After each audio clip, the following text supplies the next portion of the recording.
Vancouver, British Columbia, home of the 2010 Winter Olympics and known worldwide for its scenic downtown, which continues to disband this day. The cost of living in Vancouver continues to increase as well in the areas of property, food, and education. This is unacceptable for citizens of the lower mainlands enjoy a great lifestyle and a great quality of life but have to pay large payments.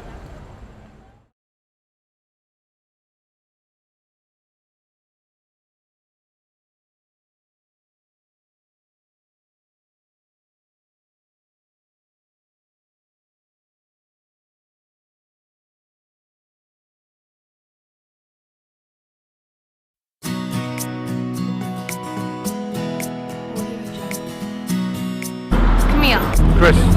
My name is Kyle.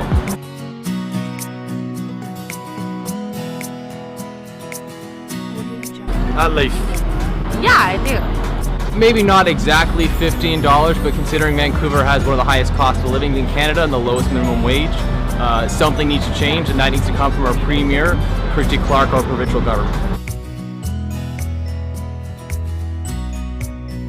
A very poor basement suite in East Vancouver. Probably not more than just the very basics that you need to exist, i.e. food, and if you're lucky, shelter. Minimum wage could afford, I guess if you do it right, the bare minimum. Like you could afford to live, to work, and to eat, but maybe not much else, and in some cases not even that. But there's not a lot of room for anything else. First of all, housing is a need for everyone, and the high cost of housing may prevent people from purchasing the house in this area. We all know that we need a house to live in.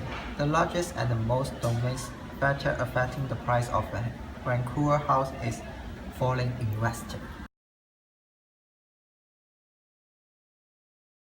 These foreign investors purchase Vancouver new houses, and it actually causes increasing demand, and the price of the property in Vancouver boom up. Also, these foreign investors won't experience negative effects such as taxes, because they are not Canadian citizens and they don't care about the consequence of the house price increase.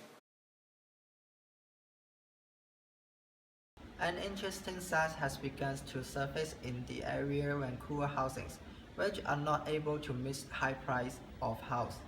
For the Great Vancouver as a whole, including Richmond and Burnaby, single-family detached price house climbed 24.4% and is around 900,000.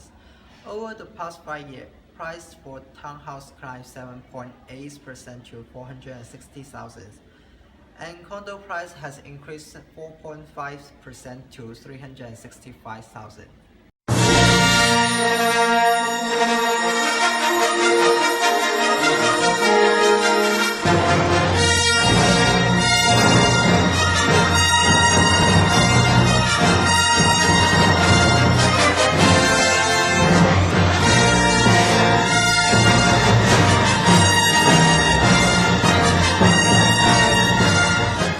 High cost of living, and then they haven't got the money to pay for that living, so of course they need help, and thank goodness for the food bank and other agencies, otherwise they would have nothing. It's official. As of April 1st, BC has the lowest minimum wage in the country. New Brunswick recently raised their minimum wage to $10.65, leaving BC sitting 20 cents lower at $10.45. Crispy or grilled chicken? McDonald's makes more than I do. My girlfriend works at McDonald's. She has been for 5-6 years, and I work as a vet assistant. I paid my way through school, and I'm making $10.45 an hour. $10.50, $10.45. It is embarrassing, isn't it? Today we are the lowest minimum wage in the country, in a province that has the highest living expenses. Where are you from? I'm actually from Seattle. We just raised ours to $15, and it's finally getting to a place where we're actually able to live in the city. Approved in 2014, Seattle was one of the first large cities in the country to tackle the minimum wage debate. Why isn't BC before us? Currently, the highest minimum wage offered in Canada is in New Brunswick at $12.50. In September of 2016, the province of BC will reassess for an increase. I'm Leah Bolton. And I'm Dean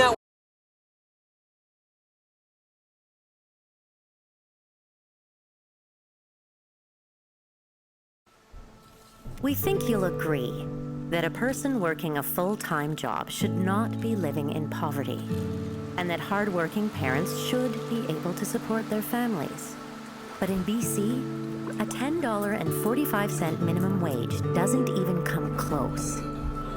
More than 500,000 British Columbians earn less than $15 an hour, and they're falling further behind with every paycheck.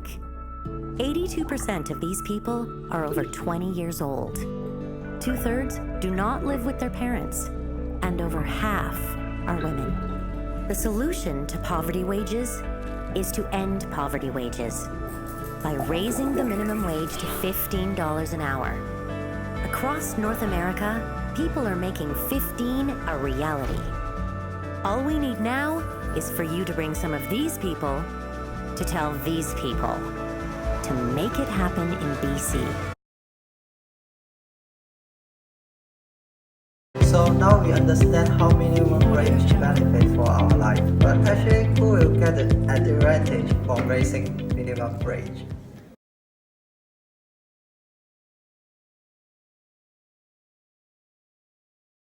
Normally, when we're thinking about raising the minimum wage, people always feel like the people who can get benefits from this are teenagers, work part-time after school, live with parents, earning extra spending money, work in small mom and pop business. However, the reality is 82% are not teenagers. They are 20 or older. 39% are 35 or older. 60% are women, and 58% work full-time. 68% do not live at home with their parents, and 51% work for large corporations.